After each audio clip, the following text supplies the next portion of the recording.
प्यारे दोस्तों, आखिर 5 वक्त की नमाजी और तहज्जुद गुजार औरत के कब्र से खौफनाक चिल्लाने की आवाज क्यों आती? उसका बेटा कहता, जब मैं फज्र की नमाज पढ़कर अपनी मां की कब्र पर जाता तो उसकी कब्र पर आग लगी होती। कब्र के अंदर से आहों और सिसकियों की आवाजें सुनाई देती। मैं बुरी तरह परेशान हो गया कि ये सब क्यों हो रहा है। मैंने इमाम साहब से पूछा तो वो कहने लगे, कब्र की खुदाई करो, तुम्हें सारा माजरा समझ में आ जाएगा। मगर जब मैंने कब्र की खुदाई की तो सामने का मंजर देखकर मैं बेहोश हो गया, क्योंकि कब्र में मेरी मां के साथ। दोस्तों, इस वाकया को मुकम्मल समझने के लिए वीडियो में आखिर तक जरूर रहिएगा, क्योंकि यह वाकया बड़ी सबक हासिल करने वाली है। मेरा नाम रशीद है और मैं एक छोटे से गांव में रहता हूं। मेरी मां जरीना माई गांव में एक जानी मानी शख्सियत की हैसियत रखती थीं, जिन्हें गांव के सभी लोग, बच्चे बड़े बूढ़े, सभी बहुत पसंद करते थे और उनकी बहुत इज्जत करते थे। मेरी मां गांव में अकेली पढ़ी लिखी औरत थीं, जो पहले इसी गांव के स्कूल में टीचर थीं। वो घर में बच्चों को मुफ्त में ट्यूशन पढ़ाती और दीन की तालीम भी दिया करती थीं। गांव के कितने ही बच्चे उनके शागिर्द की हैसियत से हमारे घर में आते जाते थे। मां की टीचर होने की वजह से बहुत इज्जत थी। मां की वजह से सब लोग मुझे भी बहुत पसंद करते और सर आंखों पर बिठाते थे। मैंने सारी जिंदगी अपनी मां को नेक नामी बटोरते हुए ही देखा था। उस समय मैं नई नई नौकरी पर लगा था, जब मां कहने लगी कि मैंने तुम्हारा रिश्ता तय कर दिया है। मां की बात सुनकर मैं शर्मा गया। मैंने पूछा, किसके साथ रिश्ता तय किया है? मां ने बताया कि इस गांव में एक बेवा औरत है जिसकी एक ही यतीम बच्ची है। मैंने इस बच्ची के साथ तुम्हारी शादी करने का फैसला कर लिया है। मां की बात पर मेरा सर फख्र से ऊंचा हो गया था। मां अगर चाहती तो वो किसी भी लड़की के साथ मेरी शादी करवा सकती थी। उन्होंने गांव की एक गरीब यतीम कम खूबसूरत लड़की, जो कि गहरे सांवले रंग की थी, उसके साथ मेरी शादी तय कर दी थी। गांव के सभी लोग उस बेवा औरत से कहने लगे, बड़ी खुशनसीब हो तुम, तुम्हारी बेटी इतने अच्छे घर में जा रही है, सास तो इसकी बहुत कद्र करेगी। मेरी होने वाली सास बहुत कम बोलती थीं, अपने काम से काम रखती थीं और किसी के घर में भी बहुत कम आती जाती थीं। असल में उनसे जवानी में कुछ ऐसी गलतियां हुई थीं जिसकी वजह से गांव के लोग उन्हें पसंद नहीं करते थे। मैंने सुना था कि उनके जवानी के जमाने में गांव के कुछ लोगों के साथ गलत किस्म के ताल्लुकात थे, जिसकी वजह से सभी उन्हें शक की निगाह से देखते थे। वो जवानी में ही बेवा हो गई थीं और दोबारा किसी ने उनकी तरफ शादी के लिए हाथ नहीं बढ़ाया। उनके बारे में कुछ अफवाहें भी फैली हुई थीं। शायद ये वजह थी कि दोबारा शादी में रुकावटें आ रही थीं। शादी की पहली रात मैंने अपनी बीवी को अच्छे से समझा दिया था कि अगर तुम मेरी मां की इज्जत करोगी और उनके दिल में अपनी जगह बनाने की कोशिश करोगी, तभी मैं भी तुम्हें बीवी का दर्जा दूंगा। सारे गांव के लोग मेरी मां की बहुत इज्जत करते हैं और उनसे बहुत मोहब्बत से पेश आते हैं, और तुम्हें भी ये सब करना होगा। उसकी आंखों में नमी आ गई थी और उसने मेरी बातों पर सर झुका दिया था। यहां मैं ये समझा कि इस लड़की के साथ शादी करके मैंने तो एक तरह से इस पर एहसान किया है। एक तो न इसमें कोई काबिलियत थी, न इसकी शक्ल सूरत अच्छी थी। दूसरा, अपनी मां की वजह से वो भी बदनाम हो चुकी थी, और ऐसी लड़की के साथ फिर कौन इज्जत से पेश आता है। मां भी बात बात पर उसे अपना एहसान जताती कि मैं जो तुम्हें इज्जत से इस घर में लेकर आई हूं, खबरदार मेरे आगे जबान लद्दाई। तो एक दिन जब मैं घर आया तो मां की ये बातें सुनकर मैं हैरान रह गया। मैंने पूछा, मां क्या हुआ है, आप इतना गुस्से में क्यों हैं? मैंने अपनी मां को जिंदगी में कभी इतना गुस्से में नहीं देखा था।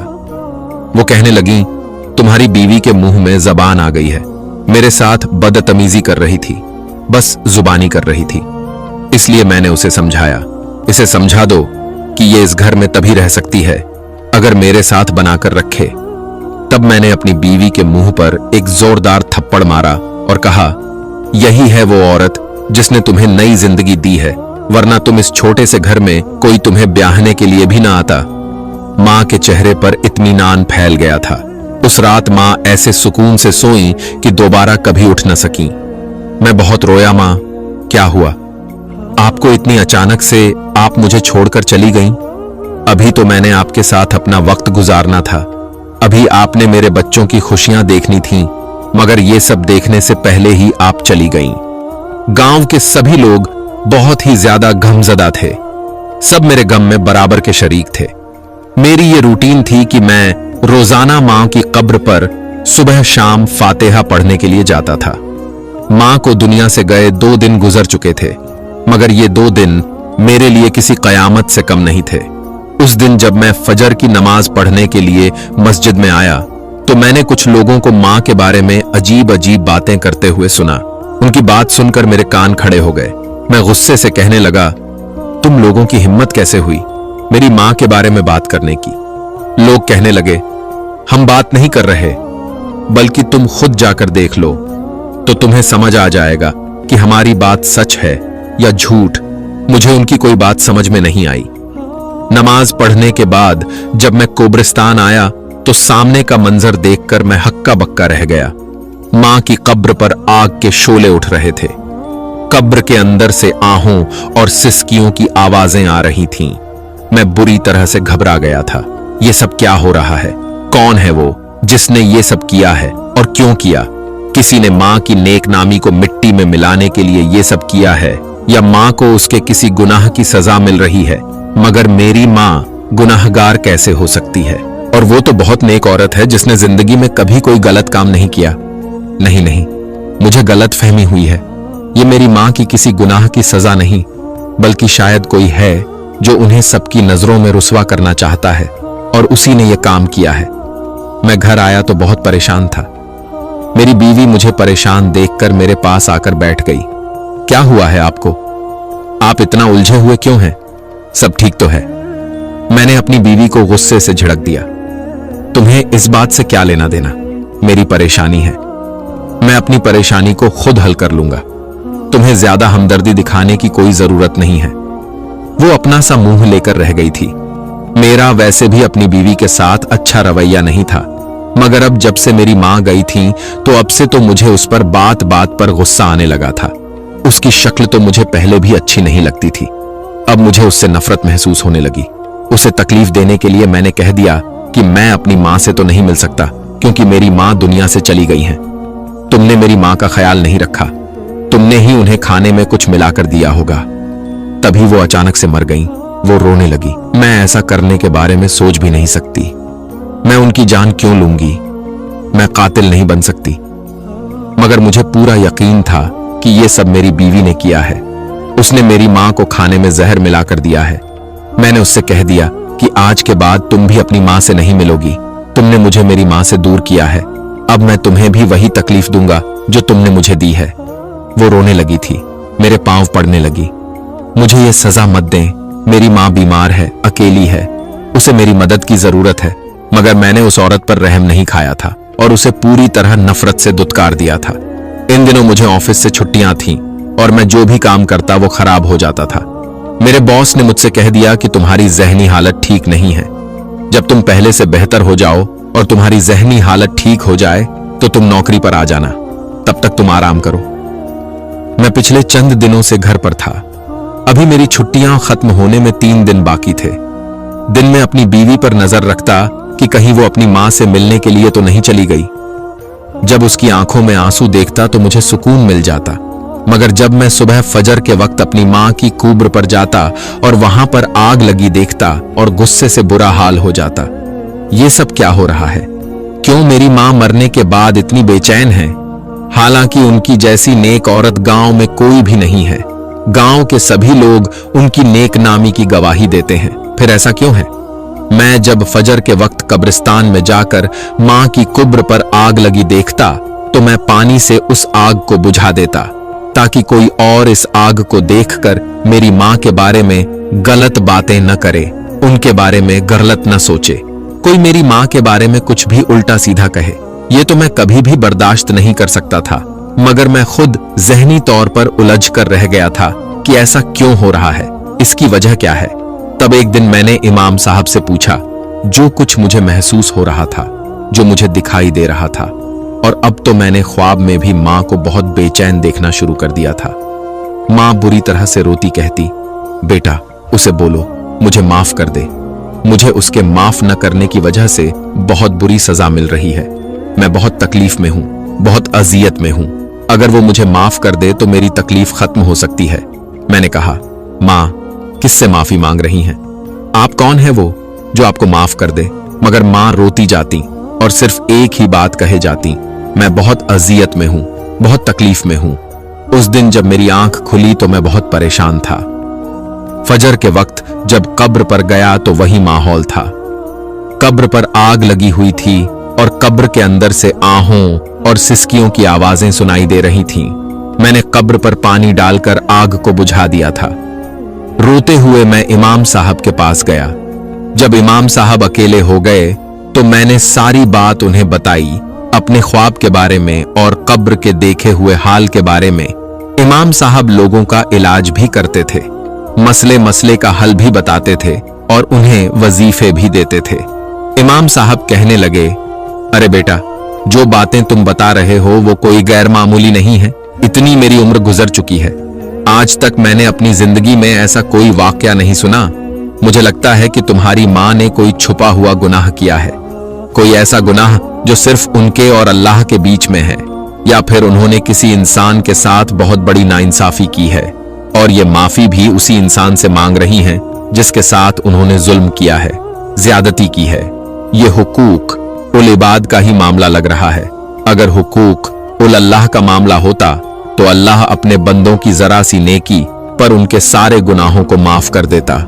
तुम्हारी माँ तो बहुत नेक थी, अल्लाह वाली थी, फिर उनके साथ ऐसा कैसे हो सकता है? तो तुम उनकी सहेलियों से, उनके सारे किरदारों से पूछो कि उन्होंने किसी के साथ कोई ज्यादती तो नहीं कर दी। मैं सोच में पड़ गया था कि मैं क्या करूं।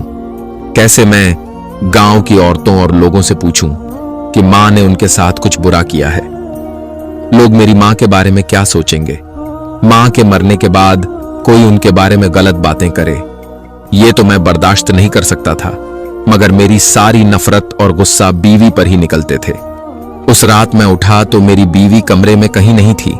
मैं बुरी तरह हैरान रह गया कि वो कहां जा सकती है।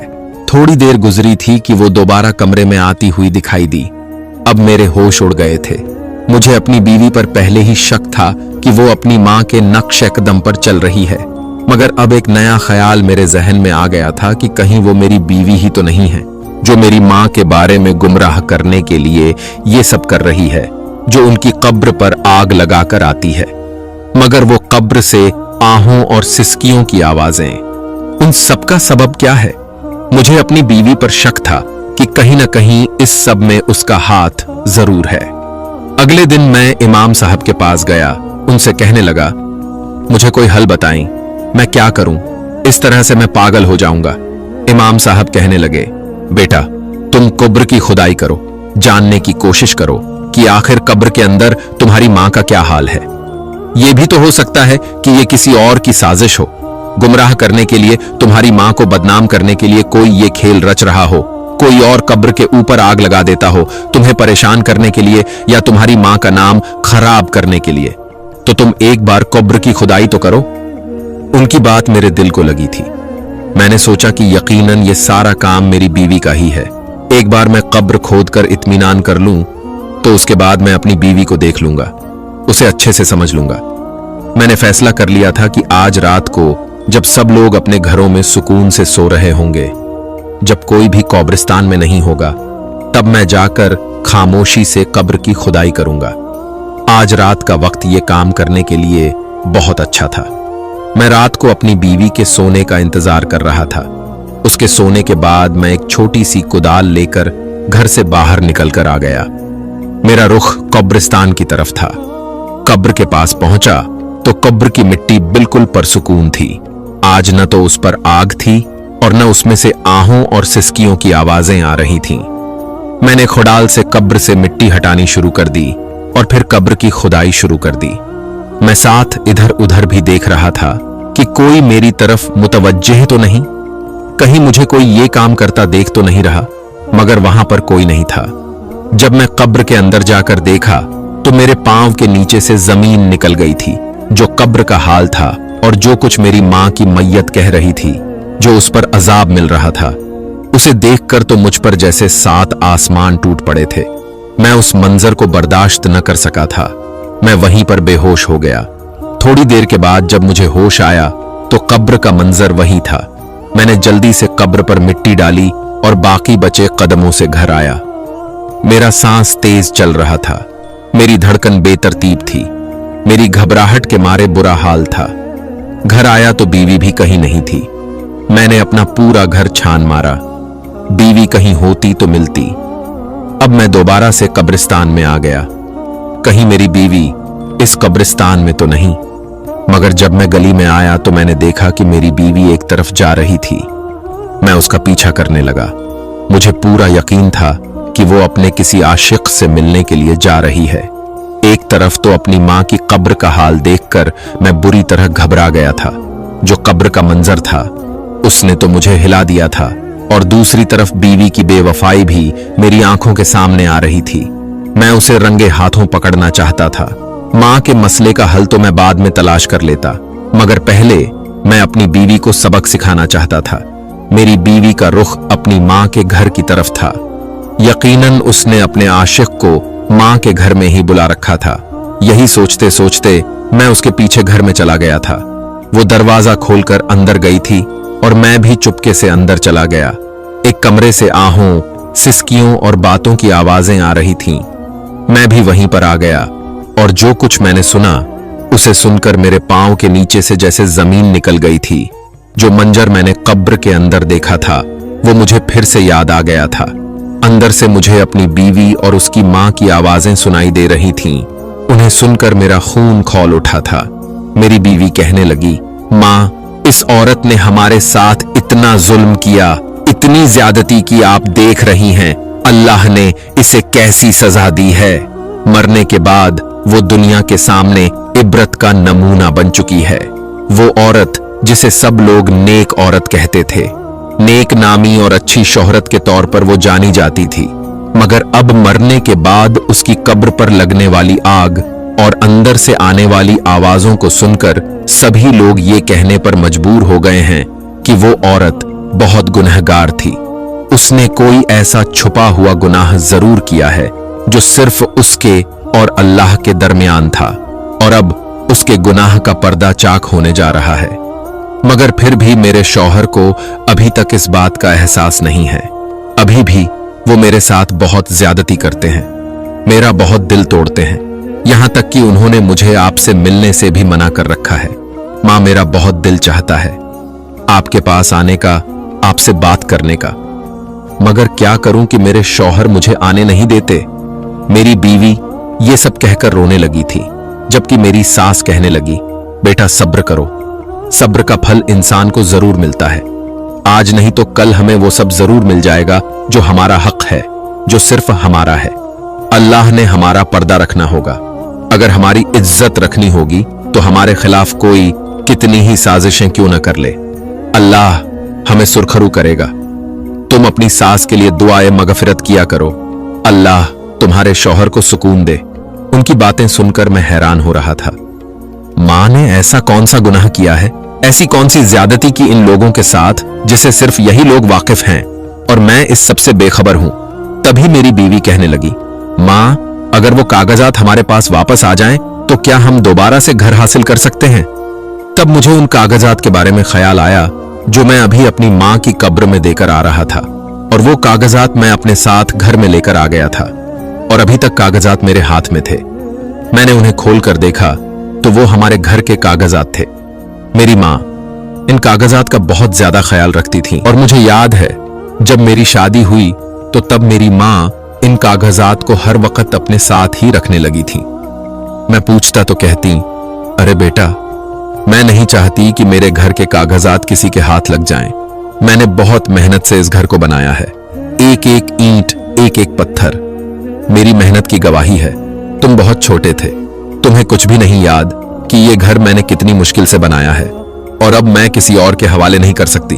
अगर इसके कागजात किसी के हाथ लग गए तो ये घर हमारे हाथ से निकल जाएगा। तब मैं जोर से हंस पड़ता था। अरे मां, ये घर हमसे कोई भी नहीं छीन सकता। हमारी चीज भला हमसे कोई क्यों छीनेगा, और कैसे?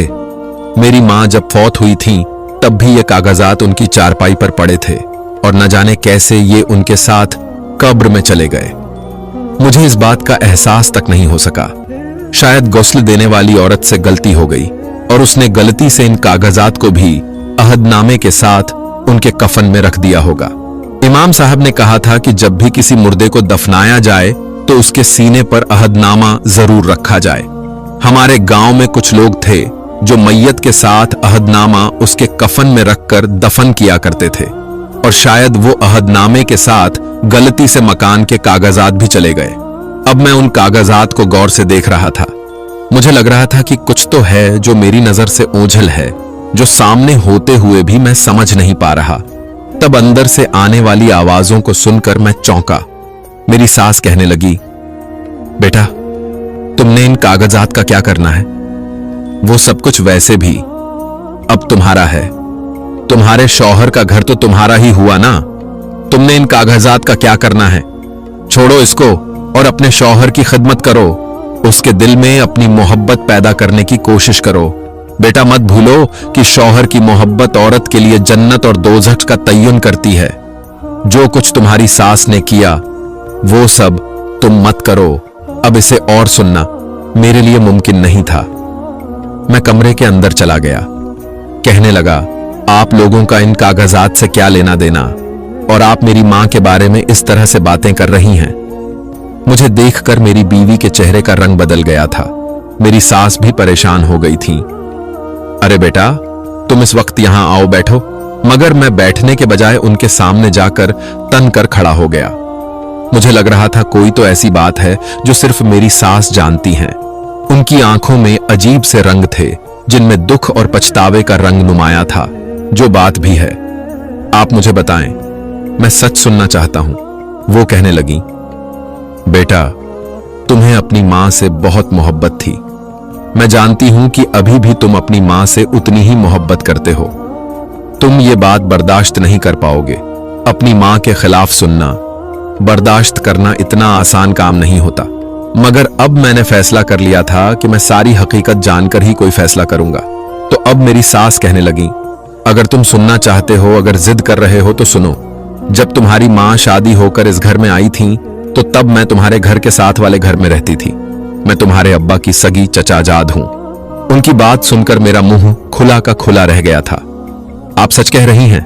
वो कहने लगी, हां, मैं रिश्ते में तुम्हारी फूफी हूं, और ये जो घर जहां पे तुम लोग रह रहे हो, तुम्हारे दादा ने ये घर मेरे नाम किया था, क्योंकि ये घर मेरे बाप का था, इसलिए असूली तौर पर यह घर भी मेरा ही हुआ। मैं शादी होकर अपने ससुराल में चली गई तो ये घर मैंने तुम्हारे माँ बाप को रहने के लिए दे दिया था। उनसे कहा कि जब कभी उन्होंने अपना घर बनाया और जब कभी जरूरत हुई तो मैं उनसे अपने घर के कागजात वापस ले लूंगी, क्योंकि मेरे ससुराल में बहुत सारे मसाइल थे। मेरी सास और नंदें वो मकान हथियाने के चक्कर में थीं, और मैं जानती थी कि अगर ये मकान उनके हाथ लग गया तो मुझे कभी वापस नहीं मिलेगा। एक दिन मैंने तुम्हारी माँ से अपने इस मसले का जिक्र किया तो कहने लगी, ये कागजात मेरे नाम कर दो, तुम्हें मुझ पर एतबार होना चाहिए। मैं तुम्हारी जायदाद लेकर कहीं नहीं जाऊंगी, बल्कि ये घर तुम्हें वापस कर दूंगी। जब हम लोग अपना घर बना लेंगे तो चले जाएंगे। तुम्हारी माँ पढ़ी लिखी औरत थी, मैं जाहिल अनपढ़। मैं उसकी बातों में आ गई और जिन जिन कागजात पर उसने अंगूठा लगाने को बोला, मैंने उन कागजात पर अंगूठा लगा दिया था। मैं नहीं जानती थी कि मैंने जिंदगी में कितनी बड़ी गलती कर दी है। मैंने अपने खेत जायदाद, वो घर सब तुम्हारी माँ के नाम कर दिया था। 1 साल गुजरा था जब तुम्हारे अब्बू का इंतकाल हो गया। वो इकलौते गवाह थे, और फिर शैतान ने तुम्हारी माँ को लालच के हवस में डाल दिया। उसने मुझे पूरे गांव में बदनाम कर दिया। लोगों में ये मशहूर कर दिया कि मेरा गांव के कुछ लोगों के साथ चक्कर चल रहा है। उन्होंने कुछ लोगों को पैसे देकर मेरे पीछे लगा दिया था, जो मेरा रास्ता रोकते, जो मुझे बदनाम करते, मुझ पर आवाजें कसते। मेरे शौहर का भी उन दिनों हार्ट अटैक से इंतकाल हो गया था। मेरी सास और नंदों ने मुझे घर से बाहर निकाल दिया। जब मैंने तुम्हारी माँ से अपना घर वापस लेने का तकाजा किया तो उसने मुझे पूरे गांव में वो पहले ही बदनाम मशहूर कर चुकी थी और अपनी नेक नामी से लोगों के दिलों में अपनी जगह बना चुकी थी। बेटा, मैं एक गुनहगार औरत नहीं हूं, न बदकिरदार हूं, न कभी अपने शौहर की अमानत में खयानत की है। मैं तो एक सीधी सादी अनपढ़ औरत हूं जो तुम्हारी मां की बातों में आकर फंस गई। अपने घर और जायदाद से हाथ धो बैठी, लोगों के घरों में काम करती रही, लोगों के बर्तन धोए, सफाइयां की, अपनी बेटी को पाला। मगर सितम देखो कि मेरी बेटी जो बेकसूर है, जिसकी कोई गलती नहीं है, उसे भी लोगों की बातें सुननी पड़ी और तुम्हारी माँ के कहने पर ही मुझे तुमसे अपना रिश्ता पोशीदा रखना पड़ा। और क्योंकि तुम्हारी माँ ने मुझे धमकी दी थी कि अगर मैंने तुम्हें सच बता दिया तो मेरी बेटी को भी बदनाम कर देगी, जैसे उसने मुझे बदनाम किया, मेरी वजह से कोई मेरी बेटी का रिश्ता लेने पर भी तैयार नहीं था। ऐसे में अगर तुम्हारी माँ भी तुम्हारे साथ उसकी शादी न करती तो मैं कहां जाती। मेरी बेटी के लिए तो बड़ी उम्र के बूढ़े लोगों के रिश्ते आ रहे थे। अगर मैं उसकी शादी कर भी देती तो ये कभी खुश न रहती। मैं नहीं जानती कि तुम्हें मेरी बात पर यकीन है या नहीं, मगर अल्लाह गवाह है कि मुझसे कहा गया एक एक लफ्ज सच है। मैं फूट फूट कर रो पड़ा था। मुझे अपने कानों पर यकीन नहीं आ रहा था। ये सब सच है, मगर इन लोगों की आंखों से बहते आंसू और उनके चेहरे के तासुरात ये बताने के लिए काफी थे कि वो जो भी कह रही हैं वो सच है। मैंने अपनी फूफी से माफी मांगी और कागजात उनके हवाले कर दिए। ये घर आपका है, आपकी बेटी का है। अब मुझे सच पता चल चुका है, तो मैं आपके साथ नाइंसाफी नहीं करूंगा। आज तक मैंने जो भी किया वो गलतफहमी की बुनियाद पर किया। आप अपने दिल मेरी तरफ से साफ कर लें और मुझे माफ कर दें। इस जिंदगी में पहली बार मुझे सुकून महसूस हो रहा था।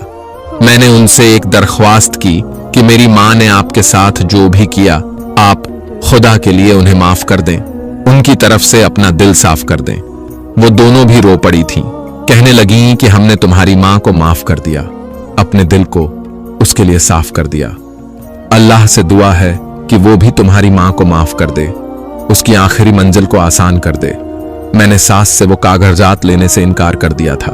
कहने लगी, बेटा अब ये घर तुम दोनों का है, तुम भी मेरे बेटे जैसे हो, तुम दोनों खुश रहोगे, एक साथ रहोगे तो ये देखकर मुझे भी खुशी होगी, मेरे दिल को भी सुकून रहेगा। मैं अपनी सास को अपने साथ घर लेकर आ गया था।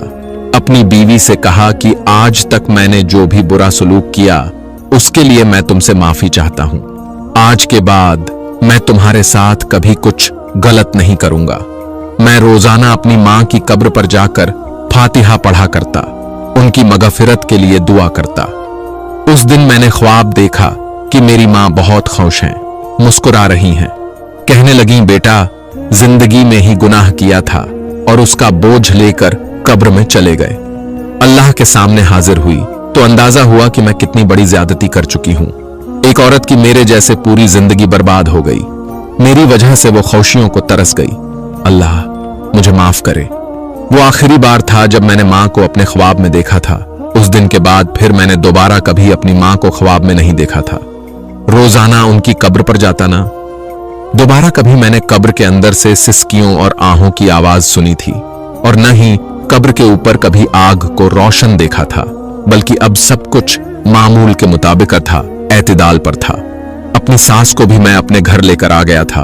उनकी वैसे ही खिदमत करता था जैसे अपनी मां की, और ये सब करके मुझे बहुत सुकून मिलता था। अल्लाह ने हर इंसान को कुछ हक दिए हैं। हमें दूसरों के हक का ख्याल रखना चाहिए, क्योंकि अगर हम ऐसा नहीं करेंगे तो हमें बहुत दुख और पछतावे का सामना करना पड़ सकता है। इस कहानी में भी यही हुआ। एक औरत ने अपनी नंद का हक छीन लिया, जिससे न सिर्फ ननद की जिंदगी बर्बाद हुई, बल्कि औरत को भी मरने के बाद सुकून नहीं मिला।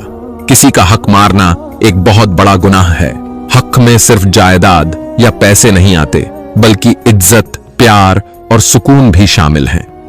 अगर हम किसी के साथ ज्यादती करते हैं, उसका दिल दुखाते हैं या उसकी बदनामी करते हैं, तो हम उसका हक मार रहे हैं। ऐसा करने से हम अल्लाह की नाराजगी मोल लेते हैं और हमारी अपनी जिंदगी में भी परेशानी आ सकती है। इस कहानी से हमें यह भी सबक मिलता है कि हमें अपने गुनाहों का इकरार करना चाहिए और दूसरों से माफी मांगनी चाहिए। ऐसा करने से हमें सुकून मिलता है और अल्लाह भी हमारे गुनाह माफ कर सकता है। अगर हमें किसी से शिकायत है तो हमें उसका इंतकाम लेने के बजाय सब्र करना चाहिए, क्योंकि अल्लाह ही सच्चा इंसाफ करने वाला है। इसलिए दोस्तों, इस वाकया को आप अपने सभी दोस्तों, रिश्तेदारों, फैमिली में वीडियो को शेयर जरूर करें, क्योंकि उन्हें भी इस कहानी के जरिए इबरत और सबक हासिल होगा। अगर ये पैगाम आपके दिल को छू गया